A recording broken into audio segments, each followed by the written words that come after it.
వ్యాసాయ విష్ణురూపాయ వ్యాసరూపాయ విష్ణవే నమో వై బ్రహ్మనిధయే వాసిష్ఠాయ నమో నమః. కూజంతం రామ రామేతి మధురం మధురాక్షరం ఆరుహ్య కవితాశాఖాం వందే వాల్మీకికోకిలం. శృతిస్మృతిపురాణానాం ఆలయం కరుణాలయం నమామి భగవత్పాదశంకరం లోకశంకరం.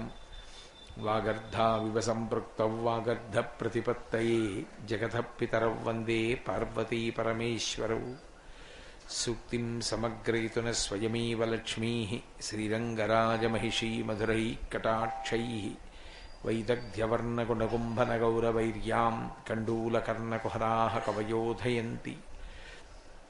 హైమోద్భపుండ్రమజహన్మకుటం సునాసం మందస్మితం మకరకుండలచారుగండం. బింబాధరం బహుళదీర్ఘకృపాకటాక్షం శ్రీవేంకటేశముఖమాత్మని సన్నిధత్తాం. విమలపటీ కమలకుటీ పుస్తకరుద్రాక్షసస్తహస్తపుటీ కామాక్షీ పక్ష్మలాక్షీ కలితవిపంచీ విభాసి వైరించీ. మనోజవం మరుతతుల్యవేగం జితేంద్రియం బుద్ధిమతాం వరిష్టం. వాతాత్మజం వనరయూధముఖ్యం శ్రీరామదూతం శిరసా నమామి. ఆపదామపహర్తారం దాతారం సర్వసంపదాం లోకాభిరామం శ్రీరామం భూయో భూయో నమామ్యహం. హరి ఓం. పరమేశ్వర స్వరూపైన సభకి నమస్కారం. శ్రీ రఘురామ చారు తులసీదళధామ శమక్షమాది శృంగారగుణాభిరామ.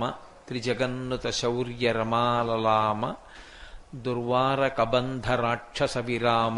జగజ్జన కల్మషార్ణవోత్తరకనామ భద్రగిరి దాశరథీ కరుణాపయోనిధి అని గోపరాజు గారు చేసినటువంటి దాశరథీ శతకంలో నిన్నటి రోజున మీతోటి శ్రీ రఘు అనేటటువంటి 2 మాటల గురించి ప్రస్తావించడం జరిగింది. శ్రీ రఘురామ, ఆ రఘువంశంలో జన్మించినటువంటి రామ, వంశకర్తలైనటువంటి వారు మీ వంశంలో ఎందరో జన్మించారు. అటువంటి మహితాత్ములు జన్మించడానికి కారణం వాళ్ళ తండ్రులు చేసినటువంటి అపూర్వమైన భగవత్ సేవ, గురు శుశ్రూష.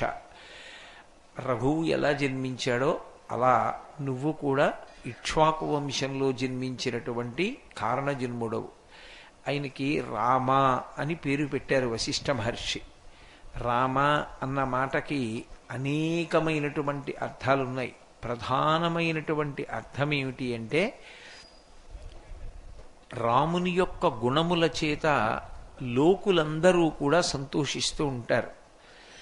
సర్వే జనాః రమంతే గుణైః అస్మిన్ ఇతి రామః అని. ఎవరి గుణముల చేత లోకమంతా కూడా సంతోషపడిపోతూ ఉంటుందో, ఎవరి గుణములు విన్నంత మాత్రం చేత లోకానికి పరవశం కలుగుతుందో, అటువంటి గుణములు కలిగినటువంటి వాడు కాబట్టి ఆయనకి రామ అని పేరు. కాదు యోగుల యొక్క హృదయముల యందు ఉండి రమింపచేస్తుంటాడు కాబట్టి రాముడు.